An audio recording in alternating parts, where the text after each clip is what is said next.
Hi friends, అందరికి నమస్కారం. నేను నిరంజన్ చారి. ఈరోజు తెలంగాణ రాష్ట్రంలో ఉన్నటువంటి ప్రభుత్వ మరియు ప్రైవేట్ పాఠశాలలో మన వేరే పాఠశాల నుంచి మన పాఠశాలకు కొత్తగా వచ్చిన విద్యార్థిని మన పాఠశాలలో జాయిన్ చేసుకునేటప్పుడు ఆ విద్యార్థి టీసీ కానీ బోనాఫైడ్ తీసుకొని వచ్చినప్పుడు ఆ విద్యార్థి మనకు ఆన్లైన్లో ఉన్నాడా లేదా అనేది ఏ విధంగా తెలుసుకోవాలో ఈ చిన్న వీడియో ద్వారా మనం తెలుసుకునే ప్రయత్నం చేద్దాం. దానికి గాను మీ మొబైల్ లేదా ట్యాబ్లో ఉన్నటువంటి గూగుల్ లేదా గూగుల్ క్రోమ్ను ఓపెన్ చేసి అక్కడ udaysplace.gov.in అనే వెబ్సైట్ను ఎంటర్ చేసి అక్కడ సెర్చ్ బార్లో సెర్చ్ చేయాలి. అప్పుడు మనకు udaysplace సంబంధించినటువంటి సైటు ఈ విధంగా స్క్రీన్ మీద ఓపెన్ కావడం జరుగుతుంది.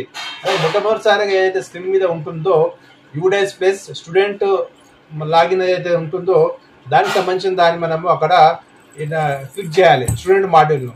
ఆ తర్వాత udaysplace స్టూడెంట్ మాడ్యూల్ క్లిక్ చేస్తే మనకు అప్పుడు ఈ విధంగా మనకు స్టేట్ అడుగుతుంది, సెలెక్ట్ స్టేట్ అని వస్తుంది. ఆంధ్రప్రదేశ్ అయితే ఆంధ్రప్రదేశ్, తెలంగాణ అయితే తెలంగాణ అనే స్టేట్ మనము ఎంటర్ చేసి ఇక్కడ లాగిన్ కావాలి.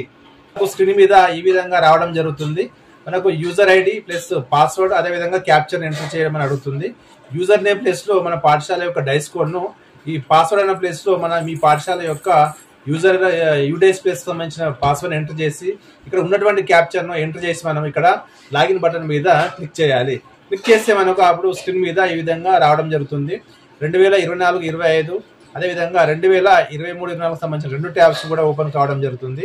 మనకి ఎక్కడైతే ఇక్కడ ఆరెంజ్ కలర్లో ఉన్నటువంటి 2024-25 సంబంధించిన ట్యాబ్ ఉందో మనకు ఆ అకాడమిక్ సంబంధించిన ట్యాబ్ని మనము క్లిక్ చేయాలి. క్లిక్ చేస్తే మనకు ఈ విధంగా ఒక బాక్స్ రావడం జరుగుతుంది. ఈ బాక్స్ కింద ఉన్నటువంటి క్లోజ్ అనే బటన్ మనము క్లిక్ చేస్తే మనకు స్క్రీన్ క్లియర్ కావడం జరుగుతుంది. అప్పుడు మనకు ఈ విధంగా మన పాఠశాలకు సంబంధించినటువంటి మొత్తం డేటా కూడా ఇక్కడ లెఫ్ట్ సైడ్లో ట్యాబ్స్, అదేవిధంగా మన యొక్క ఎన్ని తరగతులు ఉంటే అన్ని తరగతులు బాయ్స్ గర్ల్స్ ప్రకారం స్ట్రెంత్ ఓపెన్ కావడం జరుగుతుంది.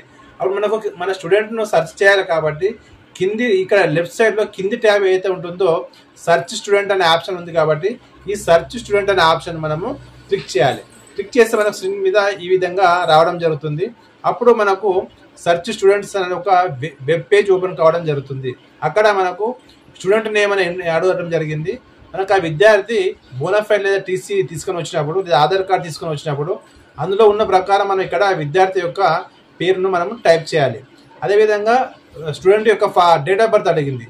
మనకు టీసీ లేదా బోనాఫైడ్ ఉన్నటువంటి డేట్ ఆఫ్ బర్త్ని ఇక్కడ ఎంటర్ చేయాలి. అదేవిధంగా ఫాదర్ నేమ్ అడుగుతుంది, ఫాదర్ నేమ్ ఎంటర్ చేయాలి. మదర్ నేమ్ అడుగుతుంది, మదర్ నేమ్ కూడా యాజ్ టీజ్గా ఎంట్రీ చేయాలి. ఆ తర్వాత మనకు స్టేట్ అడుగుతుంది. స్టేట్ ఆంధ్రప్రదేశ్ అయితే ఆంధ్రప్రదేశ్, తెలంగాణ అయితే తెలంగాణను సెలెక్ట్ చేసి అక్కడ మన కింద సెర్చ్ అనే ఆప్షన్ ఉందా, ఆ సెర్చ్ అనే ఒక బటన్ ఉంది కదా, సెర్చ్ అనే బటన్ మనము క్లిక్ చేయాలి. క్లిక్ చేస్తే మనకు అప్పుడు ఆ విద్యార్థి యొక్క డీటెయిల్స్ అన్నీ కూడా ఓపెన్ కావడం జరుగుతుంది. ఈ విధంగా మనకు చూపించిన విధంగా విద్యార్థి యొక్క పేరు, అదేవిధంగా వాళ్ళ యొక్క ID number, student ID number, date of birth, father name, mother name, class, అదేవిధంగా ప్రజెంట్స్ ఏ స్కూల్లో ఉన్నాడు ఆ విద్యార్థి అనేది డిస్ప్లే కావడం జరుగుతుంది. అదేవిధంగా స్టేటస్, స్టూడెంట్ స్టేటస్ ఏంటంటే ఇక్కడ మనకి యాక్టివ్ చూపిస్తుంది. అంటే మనకు ఆ విద్యార్థి డ్రాప్ బాక్స్లో కానీ టీసీ ఇష్యూలు కానీ చేయలేదని అర్థం అనమాట. యాక్టివ్ అని ఉంటే అదే పాఠశాలలో ఇంకా ప్రజెంట్ ఉన్నాడని అర్థం. మన పాఠశాలకు చేర్చుకోవాలంటే ఆ విద్యార్థి డ్రాప్ బాక్స్లో ఉన్నప్పుడు మాత్రమే మనకు ఆ విద్యార్థిని మనము ఇన్పుట్ ద్వారా పికప్ చేసుకోవడానికి అవకాశం ఉంటుంది.